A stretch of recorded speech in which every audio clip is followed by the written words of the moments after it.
America mourns a patriot, Charlie Kirk, a man who built a movement with words, ideas and conviction, cut down by a coward's bullet.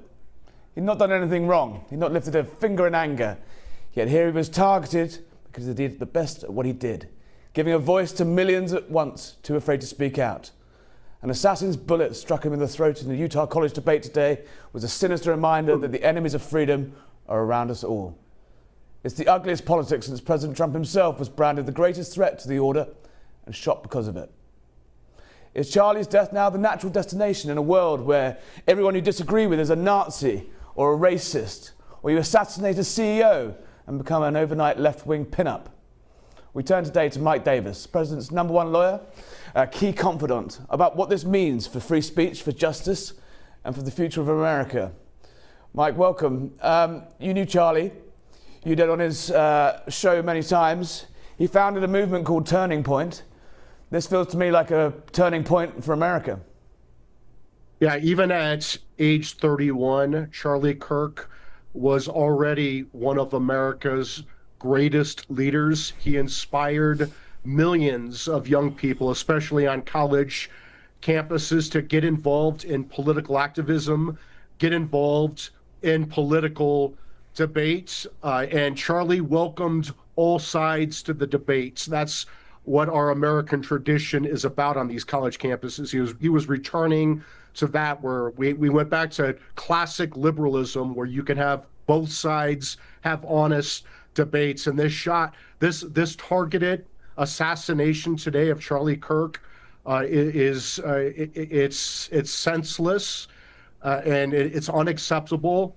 America's lost one of the great ones today, but it's not going to cow anyone. This is not going to make anyone go away because we fear what could happen. This is only going to embolden us. When words fail, violence follows. How did it come to this? Give us a view, as not necessarily in America, but around the world, of where we are in America right now. We obviously saw the simmering dark undertones come to fore with the assassin's attempt in Butler. But really, how have we got to this, and how has the debate become just, well, beyond poisonous, now violent? Yeah, we are dealing with demonic forces, not only in America, but throughout the Western world.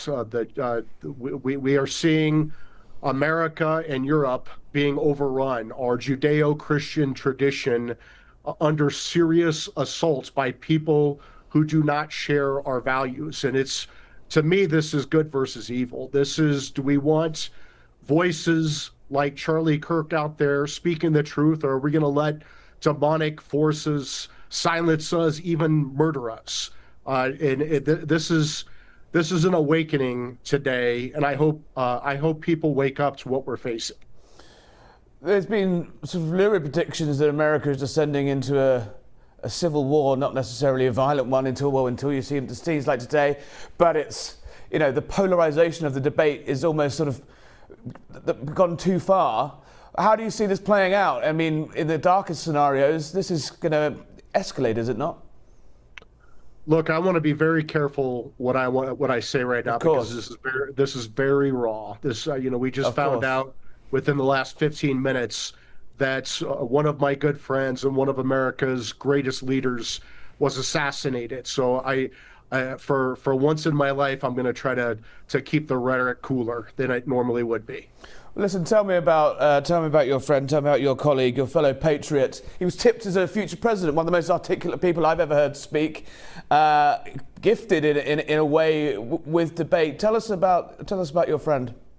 Yeah, Charlie Kirk was by far the most talented and effective young political leader in America. He organized apathetic college students, millions of them, for many, many years, and engaged them and got them to get involved with politics and get involved with organizing. I did this. I'm 47 years old. I did this almost 30 years ago on college campuses, and I'll tell you, it is a very, very difficult job to get college students organized and motivated in politics, let alone conservative politics. And Charlie Kirk was the master at this, because he had such a winning personality. He welcomed all sides to debate. He had firm Christian convictions, but he did not try to shun anyone. He welcomed all sides to the debate. He inspired young people. That is very hard to do. That is a once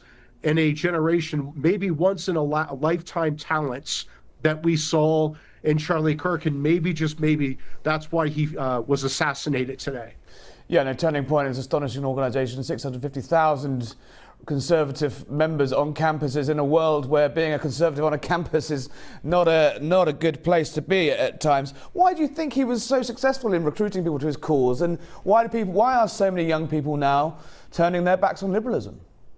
Yeah, I think that Charlie was very successful because he showed conservative students there was a place for them. Young people, there was a place for them. They weren't the pariahs. They didn't have to worry about getting canceled and bullied by the woke left on college campuses. He showed, I saw this on campus when I was at the University of Iowa almost 30 years ago. It's a very liberal school, and I was a loudmouth conservative then, but it takes bold and fearless leaders like Charlie Kirk to show other conservatives that it's okay to step out. It's okay to debate. It's okay to speak up in class. It's okay to debate in a civilized, respectful way with your liberal classmates. And Charlie Kirk was the master at this. He proved it over and over, year after year, campus after campus, through his Turning Point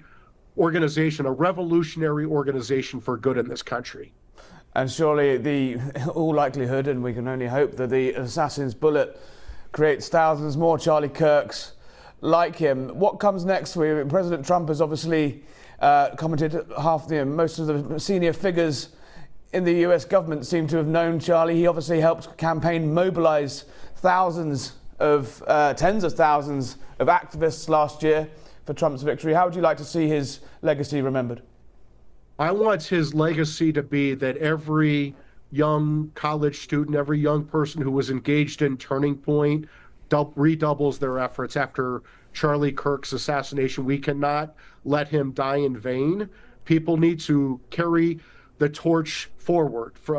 Charlie Kirk built a huge organization, and Turning Point is not going away. We're not going to let that happen. So broadly, the level of debate in this country at the moment, look at the horrific murder of Irina Zarazutska, the 23-year-old Ukrainian refugee on a train. It seems that these horrific incidents are all automatically polarized down political lines. How do we get away from that? And how do we step back from that? Yeah, Look, I want to be careful with my rhetoric today because this is very raw and I'm very angry. But I would say this: there are people on the Marxist left who think that this political violence is acceptable, and it's not acceptable. And they are going to be hunted down by federal law enforcement, and they're going to be thrown in federal prison. And I know Pam Bondi, our Attorney General, very well. I know Todd Blanche, our Deputy Attorney General. I know Kash Patel, our FBI Director, Dan Bongino, Chad Mizell, the Chief of Staff. This left-wing political violence is going to end, and it's going to end right now because it is not acceptable. It's not going to be accepted, and anyone who thinks they're going to get away with this are badly mistaken. They are going to go to prison for a very long time. I hope so. It seems that conservative thought leaders are now under siege, though, across the country. It could be literally putting lives on the line for speaking out the truth. I suppose the question, you've been on the front line of this campaign, and I appreciate the rawness, and we can keep the rhetoric down. But how have we got to this stage? Where did we go wrong as the West, as countries, as liberal democracies, that cancel culture starts with people being stopped from giving speeches to people being shot debating literally in the equivalent of a town square? Because today's Democrat Party is not our parents' or grandparents' Democrat Party. These are not liberals who love America and just disagree with conservatives on the best way to get there. These are leftist. These are Marxist. They do not support free speech. They hate free speech. They push censorship. They do not believe in equality. They believe in equity. They do not believe in due process and equal protection of the law. They believe in politicized and weaponized law enforcement to take out your political enemies. They don't even believe in the human dignity, the right to live as a human being. They want to butcher kids in the womb. They want to send kids to get mutilated through this gender affirming care. They have no problem assassinating political opponents. We just saw that today with Charlie Kirk. I mean, we are in a very dangerous place as a country.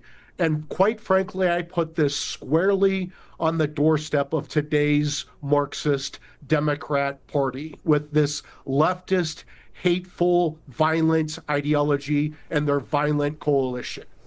I appreciate your passion, sir. I really do. President Trump, again, another person who you know and knew Charlie well. He announced his murder on Truth Social, as you say, just about 25 minutes ago. Now, how do you think the president is feeling now, and how will he step up to this moment? What do you expect the president to do in a moment of national tragedy? I have not spoken to the president about this, but I know that the president thought very, very highly of Charlie Kirk because Charlie Kirk was a very good man. He was a young husband, had a beautiful wife, two beautiful kids. He was a great father. He was a great Christian. He fought every day for our American ideals, for our constitutional ideals. Just a very good person, and I know that the president's Truth post was very heartfelt. It does seem that this is a moment, though, I think something needs to give. Something has to change. Is this the moment that, as you say, liberal rage on the streets turns into anarchy? How as a nation, how does President Trump, as a leader, bring this country that is obviously so polarized together? This is a time to step up, and almost in a way that, he did it after Butler. How would you advise him to bring the country together tonight as it reels in the horror of this moment? Starting about 5 years ago, during the BLM riots, we saw the Democrat Party push their politics of violence, where they think it's acceptable to be violent in the name of social justice. That is unacceptable. They wanted to defund the police. They burned down our cities, burn, loot, murder, BLM. And for 5 years, we've walked on eggshells to try to address this. What we need to do as a country is return to law and order. And if you are a violent criminal in this country, you're not going to get a social worker sent to you. You're going to have a law enforcement officer come arrest you and throw your ass in prison. And that is where we need to go back to as a country, and BLM and all these left-wing radical activists can go to hell. How much would you put onto the media? I mean, there's been a growing row over the fact that there's been almost silence over that horrific murder we mentioned earlier in Charlotte, and actually until the president himself was made aware of it. I think it was on Sunday on the tarmac of New York when he was first asked about it. He said he'd be briefed and then showed the pictures. And now that horrific story is at the centre of public attention in a way that it just wasn't. Why are some stories, why are some murders, and why are some crimes, deemed not worthy of discussing until the media are forced to?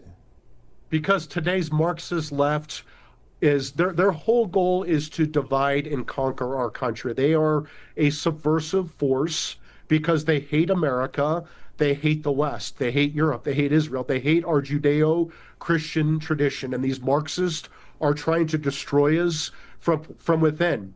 And the best way to do that is to open our border flood our country with people who hate us, like Islamists who hate America and Europe, and then they want to exacerbate racial problems. They want to stir up violence in the among the violent black underclass. And I know I get in trouble when I say that, but I mean it, and I don't give a damn.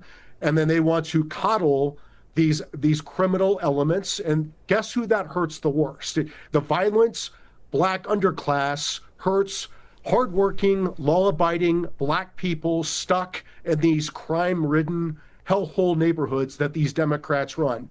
We have to wake up as a country. We need to stop coddling the left. We have to stop playing by the left's rules. We have to stop being scared that we're going to be called racist or sexist or xenophobe or transphobe or whatever phobe the Democrats want to throw at us. We need to go back to the facts that we are one country. We believe in equality under the law. We believe in due process under the law. We believe in equal opportunity under the law. And we're not going to be divided by the Marxist left.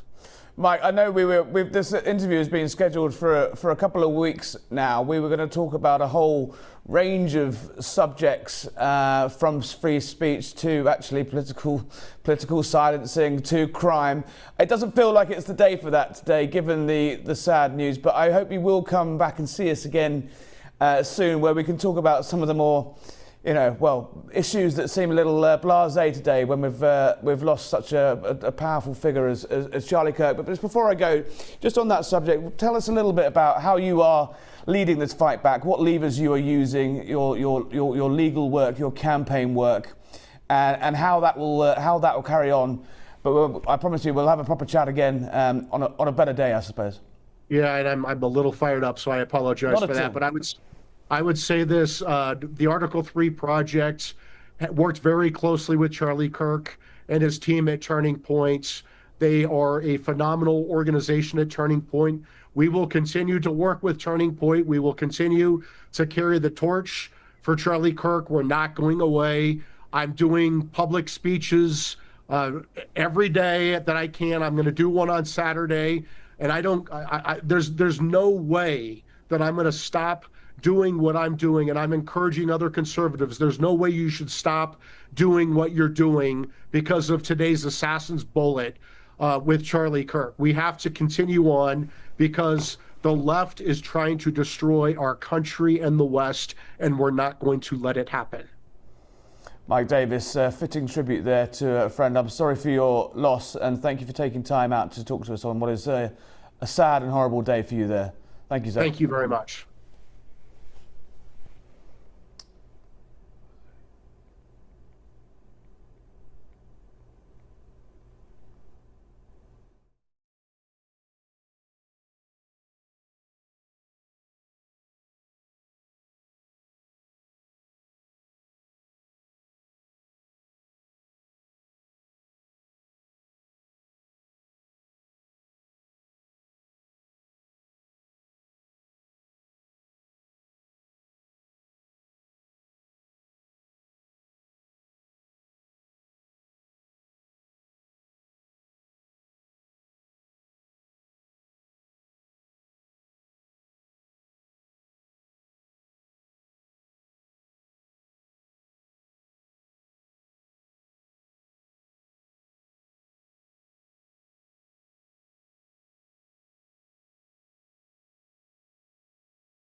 Welcome back as we digest the tragic news that Charlie Kirk, campaigner, free speech advocate, organiser, political voice of a generation, was struck down by an assassin's bullet in Utah a few hours ago. America mourns a patriot. The flags at the White House have been lowered to half-mast. Donald Trump broke the news essentially to the nation on his Truth Social network around an hour ago that Charlie Kirk, at just 31, has been assassinated. To chew this over, to put this in context, to talk about this horrific story, Katie Balls, Washington editor of The Times. Katie, you wrote a magazine piece, I think, 6 weeks ago, profiling Charlie Kirk, his importance, his significance. Spent a lot of time on the road with him. Tell us about it. What was he like? What was that like? Yeah, well, first of all, it's just incredibly shocking news today. And as you say, it was in July, I followed around Charlie Kirk at one of his Turning Point Youth Summits in Florida. And this was one of the biggest gatherings it had of young students. And I've only been in America about 3 months, but in that time it became very clear what an influential figure Charlie Kirk was, both in terms of, I think, the White House, Donald Trump and his connections, but also I think in terms of the culture of America and the culture of the young right. And you look at the 2024 presidential election, and Donald Trump has said this, others had, actually that youth vote did move to the right in some key battleground states. And the president even said, you know, part of the reason I'm back here is Charlie Kirk. So I reached out to his team and they arranged for me to come to the summit. I sat down with Charlie on a few occasions over the weekend and he was just, I think, as all the videos show, a very articulate Yeah, but that's campaigner. the word that people keep saying. It's a gift almost to have that ability to debate openly and politely, frankly, with anyone, which makes the incident today all the more shocking. Not just a sort of free speech advocate and brilliant debater, but an organiser, as you say as well. 650,000 members of Turning Point. It's not the easiest place to be a right winger on a campus in Britain, in America. What was the sort of secret sauce that he had? What was the magic that he was able to bring people together with? Well, we go all the way back to 2012, which is when he started this, and he decided not to pursue higher education, but yet almost ironically made an entire career and movement from touring campuses and killed a day on a campus. Exactly, and then having that debate. And I think what it was is, if you look at lots of these videos, Charlie Kirk was not particularly aggressive. He was very much of the view of, let's hear what you have to say. He had a segment called Prove Me Wrong. When you would speak to attendees at this summit and you said, why are you here? And this summit had senior members of the administration, Tulsi Gabbard. It had members of the Trump family. But you ask them why they're here, they would all say Charlie Kirk. Because they'd watched these videos. And I think the secret was that he would go and he would, I think in good faith, really say, come up, tell me what you believe, and often it would be America is racist, and then very slowly or something like that, clinically, calmly start to just question and digest it, and it just became a phenomenon online. Well, I mean, it was parodied. I mean, no greater liberal sort of nod of the head. The South Park episode, 4 weeks ago, parodied as and captured him pretty well, so well that he actually changed his avatar to taking on Cartman. And I think to that, I mean, some of the characters who've been caricatured in South Park and the administration have not taken it well. I think it actually speaks to Charlie Kirk's disposition that he embraced it, and he said, actually, I'm quite willing to laugh at myself, made it his Twitter profile and lent into it. Look, a man willing to laugh at himself, a man willing to debate. A very dark day for America. We saw what happened in Butler in July 24, and how close that came to anarchy. Where do you suspect things are going now? We had Mike Davis on earlier, Trump confidant lawyer, and you could feel the boiling rage that he is saying, and that this is actually the sort of natural progression of cancel culture. This is a cancel culture to the extreme. Where are we now? Charlie formed a group called Turning Point. There's no doubt in my mind that this is a turning point for America. Yeah, and I think you can overuse phrases such as sends shockwaves, but this will be sending shockwaves all across America. I think this is going to be a hugely significant moment, and we don't quite yet know the full repercussions, but this was a guy who would turn up and debate those he disagreed with calmly and invited to have those conversations, and therefore inspired others to do the same. And therefore I think that this is really going to be seen as, you know, an act almost against democracy and against free speech. Yeah, and there's against this idea that for so long we've been told that the left is the tolerant and open-minded wing of the debate, when actually this is, I mean, clearly not. This is someone being silenced, not through words and not through argument, but with a bullet through the throat. Yeah, and I think, you know, when it comes to probably the legacy of Charlie Kirk, he was already, I think, one of the most influential figures on the right in America. I think his legacy could be, you know, grow very strong after this, in the sense of, you know, if people push back against what happened, which we're already seeing, you know, are you going to have more people standing up for freedom of speech than ever before? Yeah, make a thousand Charlie Kirks out of President Trump. A man obviously known, you know, can be intemperate at times, especially in his first administration. I think post actually Butler, there's a weird new mellowness and actual higher calling to the president. How do you think the administration deal with this? This is obviously a very, very tense time. Well, I think people will be personally very, very upset and will be devastated at the loss of Charlie Kirk, because he was a regular visitor to the White House in Trump's first Well, term. he had half, you know, literally half, in fact, pretty much every cabinet minister from Trump downwards. Yeah. Announcing, you know, praying for him and then also ultimately grieving. Totally, and it's hard to overstate how close those links were. He was very close to Donald Trump's son, Donald Trump Jr. I think he started off almost as his bag carrier in the first election, but they attended Greenland together earlier this year on that trip. And the annexation trip, yeah. So this is, as well as I think the fact that Charlie Kirk was seen as helpful to the administration in fostering that youth movement and fundraising. There's also a deep personal affection. So I think there will be a sense of bereavement across the administration, and also a feeling that something has to be done. The question is, what do they think the response is to this? Well, indeed. It seems slightly less trivial, slightly more trivial, than Assassin's Bullets. But Katie, while you're here, let's talk briefly about the future of the British ambassador to the United Kingdom. He's under fire. I mean, he sat in that chair right where you were sitting yesterday, and came out with a pretty strong defence of his actions, and apology, and said, well, actually, you know, hands up, yes, I did know Epstein. Where do you think, and I should not have carried on with that association after convicted. Hanging by a thread seems to be the verdict of most people there. Where do you think it's going to go with Mandelson?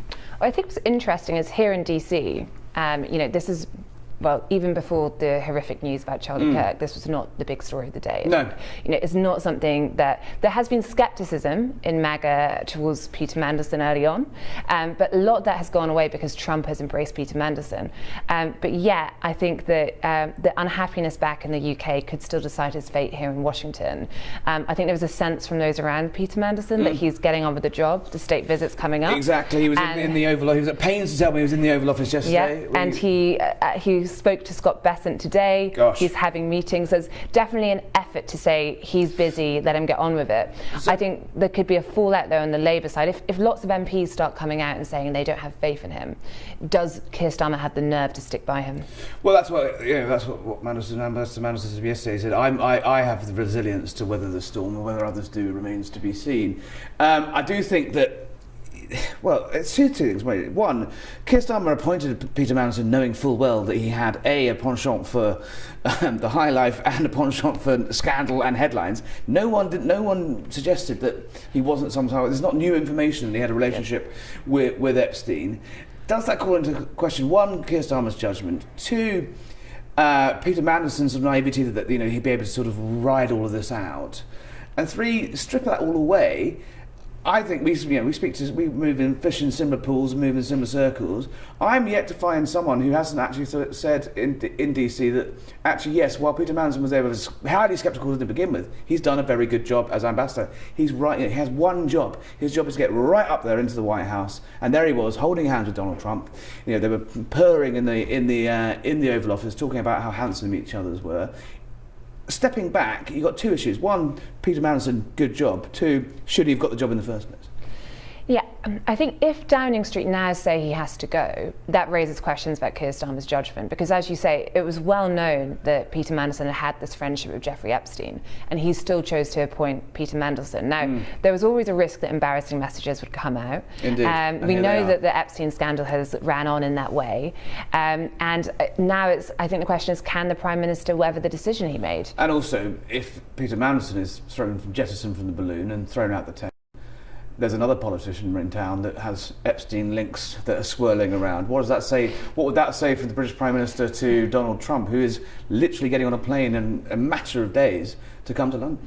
And this is the thing here. There is not a sense, speaking to DC figures, that they say, oh, these messages mean that Peter Mandelson must go, we can't work with him. There's very much, for now at least, a UK domestic problem. Yeah. Whereas, to your point, Peter Mandelson, you will speak to figures who a few months ago said, I'm not sure about Peter Mandelson. He was critical of Donald Trump once. They now say he's actually been incredibly effective in terms of that UK-US trade deal and the state visit next week, if he can get to that point. Obviously, Donald Trump heading to the United Kingdom next week. In the meantime, though, America is going to go back to today's sad news. America is going to enter into essentially a sort of period of mourning. I think it's going to be an extremely hard, fringed left view to be celebrating anything that's happened today. Yeah. You've seen a little bit of it on the sewer that is, social media. How do you think the next couple of days play out? We've seen the flags half-mast already at the White House. Do you think this is a sort of time for Donald Trump to give one of those unifying speeches like he did after Butler? Or do you think the boiling anger is going to be unleashed? Well, I think it could be a time for a speech like that, because so far from what I've seen, Democrats are coming out and saying this is shocking, they stand in solidarity. Of course, you then get to what is the response going to be, and you can imagine that lots of figures will talk about gun control, but we know Charlie Kirk's views on gun control, and he was not particularly supportive of gun control, and I don't think that's going to be the likely White House response either. So I think that when it comes to what the White House might say is the appropriate response, that could be where you start to almost have this current meeting of minds across the parties start to break down a bit, and you get into a political fight. Well, I hope that political fight doesn't end in violence. Katie Balls, Washington of the Times, thanks for joining us.